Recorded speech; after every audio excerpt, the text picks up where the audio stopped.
We always talk about the money, follow the money. Well, the Trump administration is moving to dismantle a landmark federal program that has supported minority and women-owned businesses for more than 4 decades. This could have major consequences for Black entrepreneurs and the people that work for them. The Department of Justice has filed a proposed settlement to end the $37 billion Disadvantaged Business Enterprise Program. It allocates at least 10% of federal transportation funding to firms owned by historically marginalized groups. The move comes after 2 white-owned Indiana construction companies sued the Department of Transportation in 2023, arguing that their DBE program was unconstitutional and amounted to discrimination against non-minority businesses.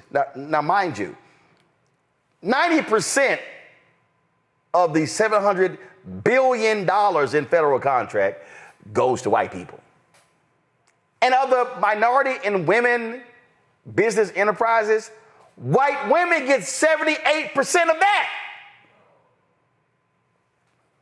No shock, Donald Trump administration sided with the white plaintiffs, stating that the program's race and gender-based requirements, quote, can no longer pass constitutional scrutiny in light of recent Supreme Court decisions, which is actually bullshit.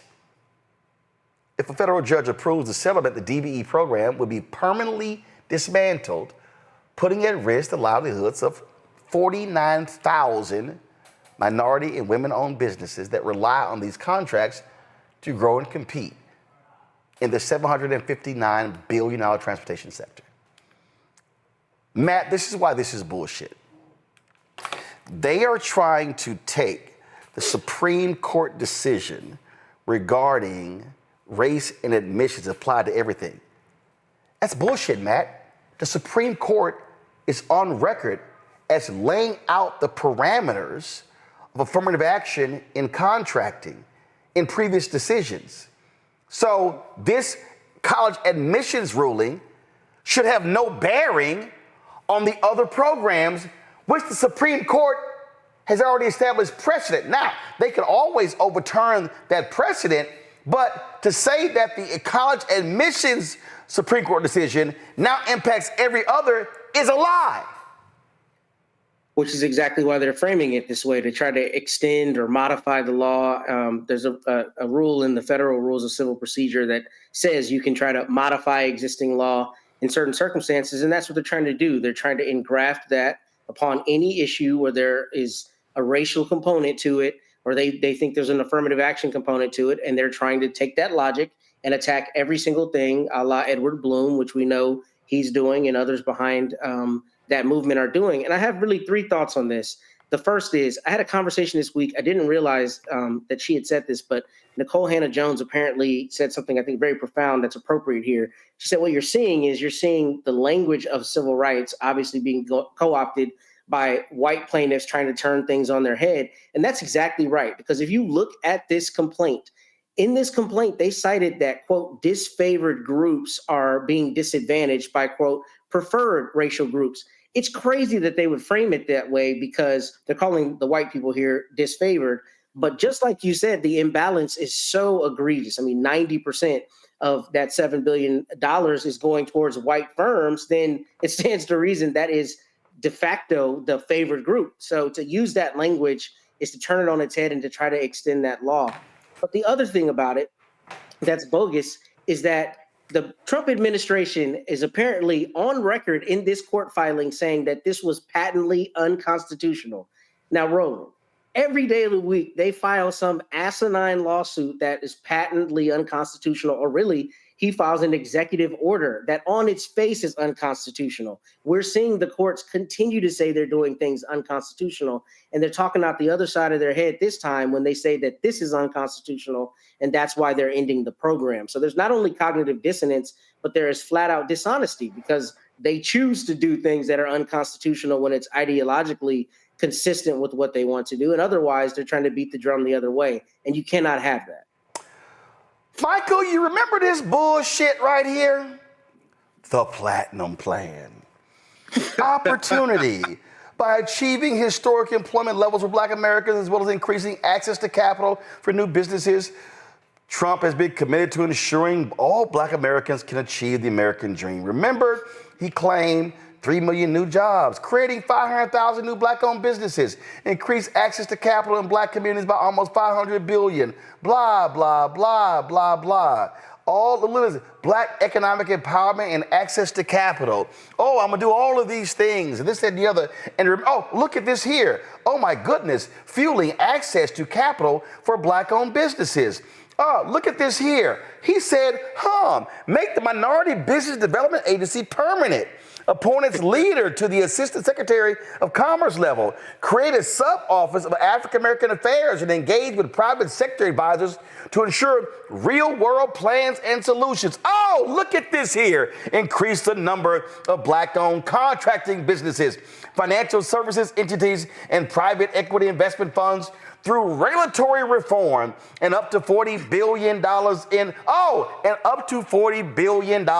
in government funding alongside traditional private investment. Oh, that was all of the things that he was sitting here touting that he was going to be doing. And boy, look at this right here. He said he was going to seek infrastructure funding that will lead to widespread growth in the annual $500 billion federal contracting opportunities. Look at this here. Grow minority-owned businesses with additional tax cuts to stimulate hiring and investment.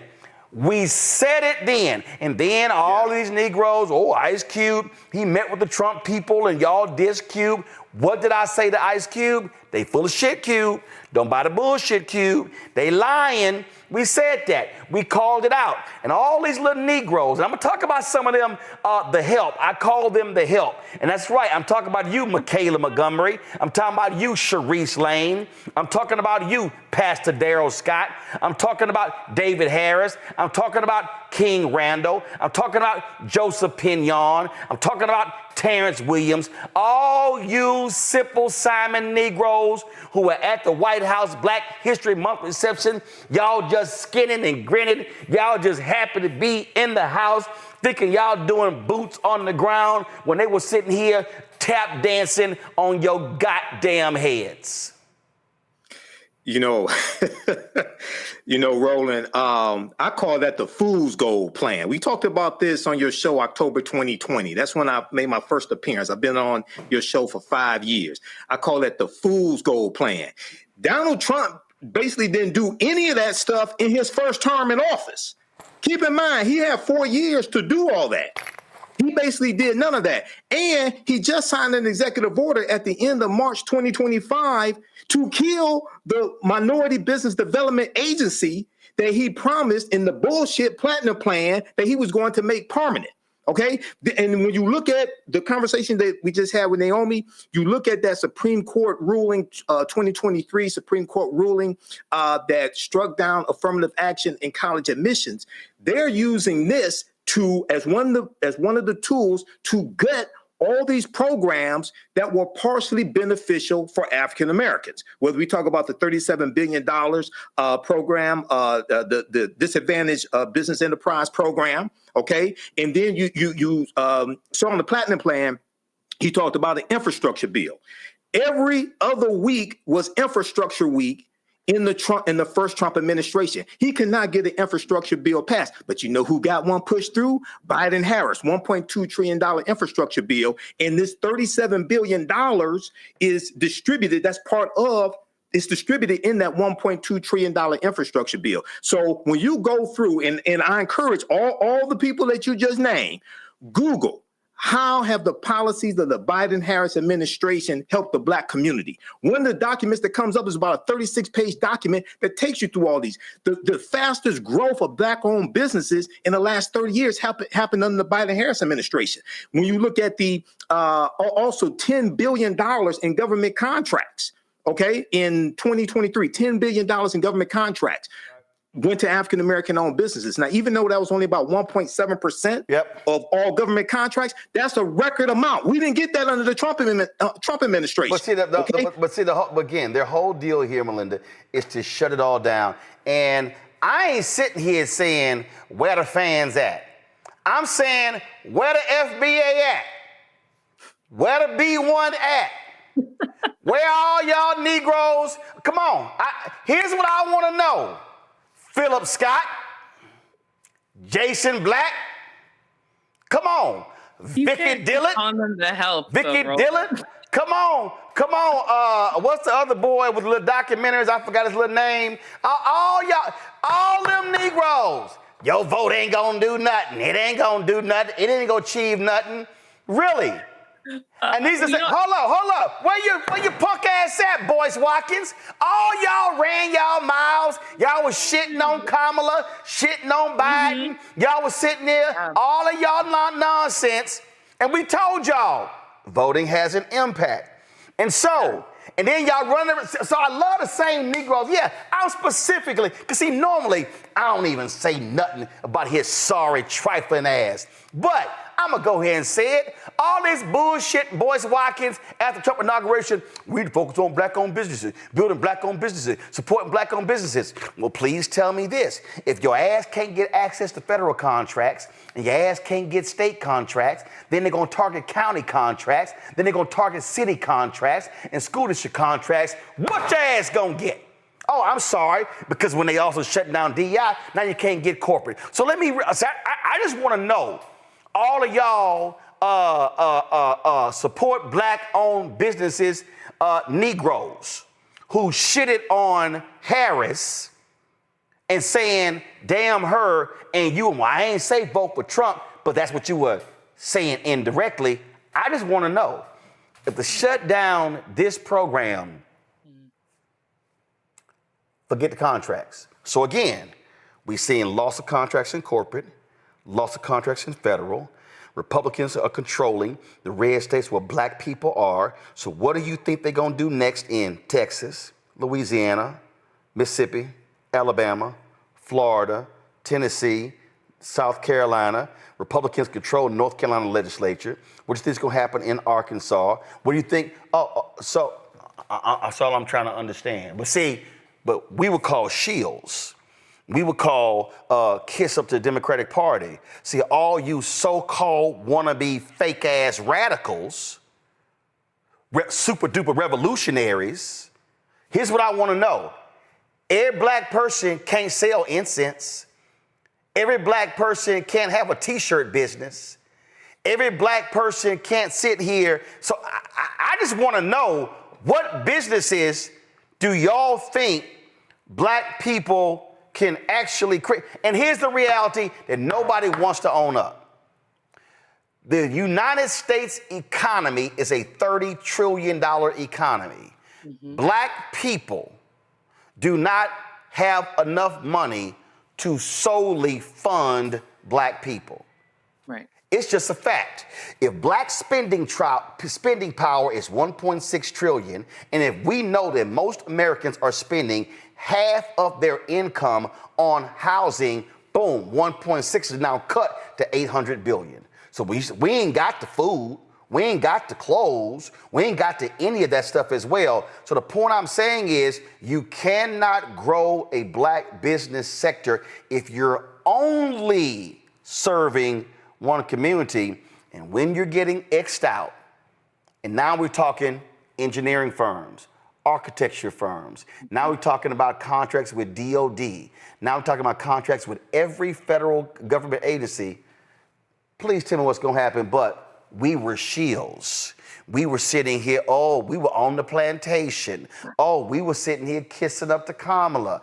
All this shit has happened, and we ain't even hit the 6-month mark of this white supremacist administration. Well, there are a couple things I want to respond to. First, Michael, I do love that you did point out how Trump did not do anything in those 4 years in regards to the Platinum Plan. And that's also the excuse that people used for Kamala, but they didn't give her the chance when she wasn't even president in the first place. So I do love that you pointed that out. But I think that this is a clear move to obviously block Black people specifically, but also women and minorities from just achieving any form of economic success. It's just a way to strip away the support that we need to level the playing field, because they don't want us to level the playing field. They want to gaslight us to make it seem like we don't have enough money, we don't have the infrastructure, we don't have the good businesses. Sustained. Wait for them to continue to control us. And the reality is that we've had generations of exclusion and discrimination that have kept us from allowing our Black businesses to succeed. And that's exactly why they are getting rid of this help, because they don't want us to surpass them in any way. They don't want us to achieve any form of success.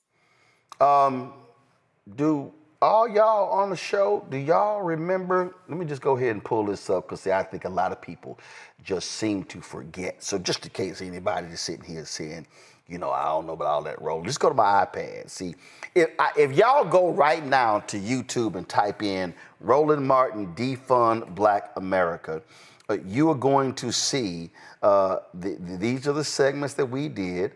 We've done thus far where I said Trump wants to defund Black America.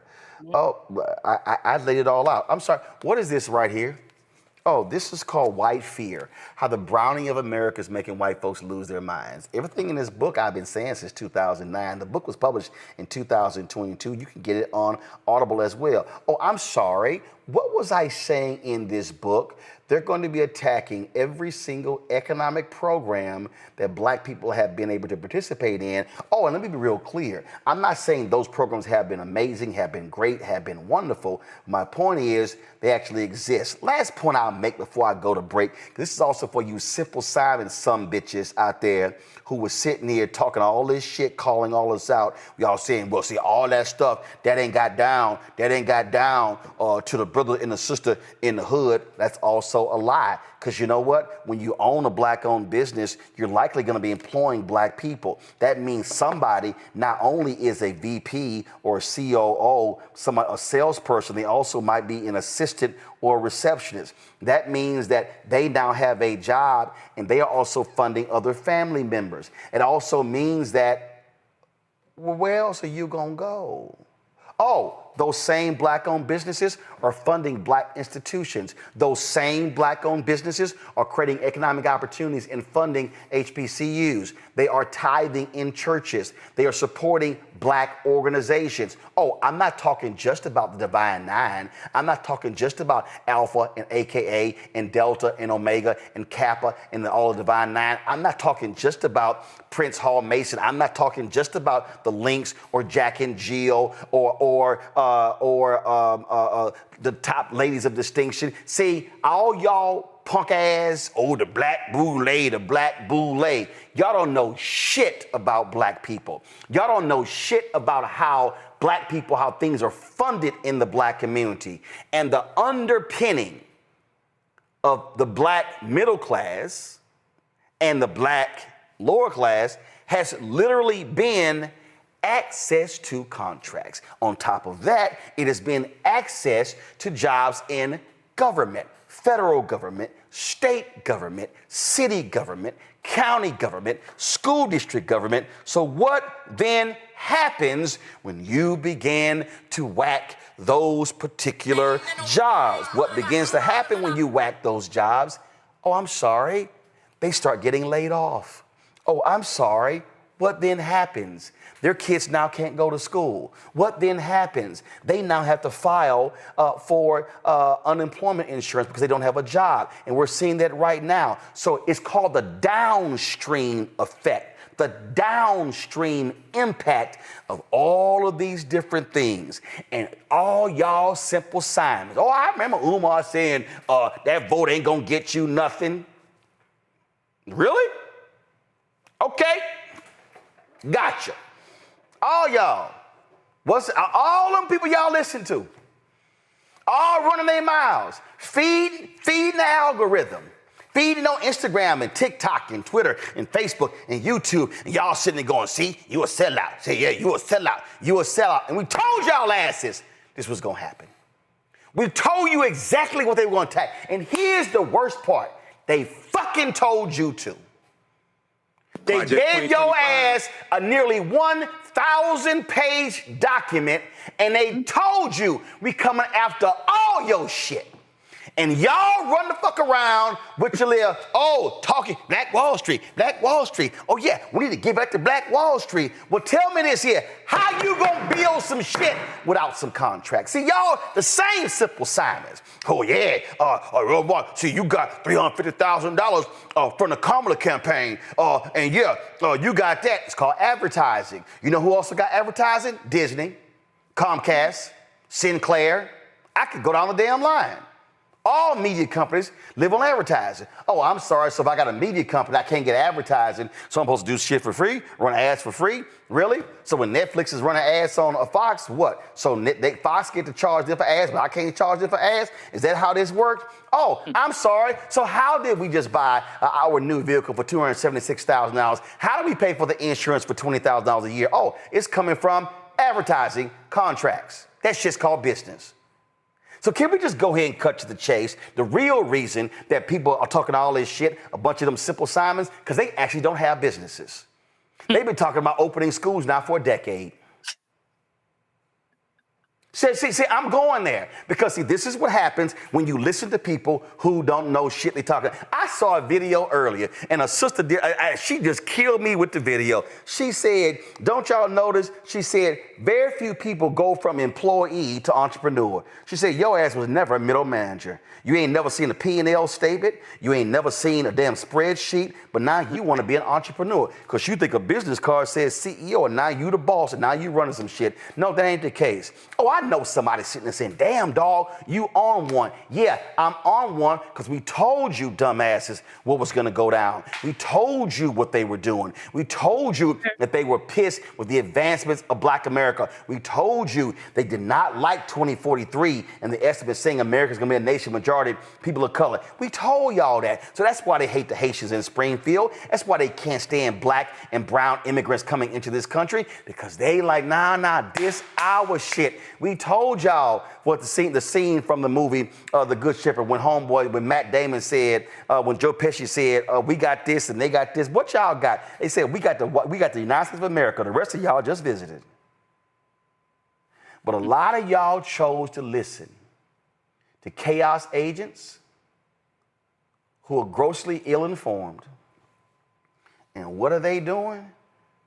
They snatching it all. What did we just tell y'all? They want to permanently get rid of the Disadvantaged Business Enterprise Program. Yep. Do you now understand that you wiped that out? Now, please tell me how you gonna compete for contracts. You do know that under Trump, they rebundle contracts. So as opposed to having $10 million contracts, which you were then able to compete for, they no, make that one $100 million contract. Now you can't compete. Oh, I'm sorry, where did that unbundling come from? Oh, that was from Maynard Jackson. That was from Atlanta. You know, the city where Black people were getting 0.0012% of all contracts. 1972, he became mayor in 1973. So what did he say? Let's unbundle contracts to allow an African American to become a prime contractor. What does that mean? Well, because the rules say, I cover city government, y'all cover county government. I saw how they actually wrote the rules of various proposals. Yes, I actually saw how they were written. And they would say, you cannot bid on a prime contract unless you have been a prime contractor. So therefore, if you are only a subcontractor, you never can bid on a prime contractor. Maynard Jackson in Atlanta, they changed that when they said, okay, we're gonna break the contracts up. You now can, we're gonna call them 10 prime contracts. You now can bid on a prime, and if you bid on a prime and win it one time, you now can compete for prime contracts in the future. But y'all keep listening to the Simple Simons who call us shields, who say we're the boule, who say we talk down to regular ordinary people, and understand they literally have no idea what the hell they're talking about. And they got a lot of y'all fooled listening to them. And y'all just repeat phrases as if, and then you say, oh yeah, y'all are over there talking down to people. Okay, please by all means, tell me what's gonna happen when a $37 billion initiative is wiped out. Where you gonna go? That's why y'all gotta support this show. That's why y'all gotta watch this show. That's why y'all gotta not listen to folk who know what they're talking about. Because I'm telling y'all, and this is real simple. How many of these same shows talking about this very story? I'll wait. And what are they saying? I'll wait. They ain't saying nothing. They feeding you a bunch of bullshit. Now, maybe you can subsist on bullshit, go right ahead. Because for me, last I checked, what you ingest is what you output. So therefore, if you ingest bullshit, you're going to output bullshit. Join our Brina Funk fan club. We do this every single night. And it's this show and others, because this is about getting real information so you can understand the attacks that are going on, and there is a clear and present danger, and that is a racist asshole who is sitting in 1600 Pennsylvania Avenue who is causing massive destruction to not only present-day America, present-day Black America, but they simply want to provide more destruction for the next 50 to 100 years of Black America. Hello, I'm Isaac Hayes III, founder and CEO of Fanbase. Listen to what I'm about to tell you. The window to invest in Fanbase is closing. We've raised over $10.6 million of our $17 million goal. That means there's room for less than 6,370 people to invest in Fanbase for the average amount. The minimum to invest in Fanbase right now is $399. That makes you an owner in Fanbase today. Go to startengine.com/fanbase to invest. Why? Because current social apps have taken advantage of users for far too long, with content suppression, shadow banning, harmful racist content, and no real tools for monetization and equity. Fanbase has over 1.4 million users and counting, allowing anyone to reach all their following and monetize their content from day one. Social media is the new TV, and whoever owns the apps that distribute that content have the opportunity to own potential billion-dollar companies. While big platforms with uncertain futures are failing to serve their users, Fanbase is stepping up to fill the gap. Don't wait until it's too late. Invest now, invest for yourself and your future. Go to startengine.com/fanbase and own the next generation of social media.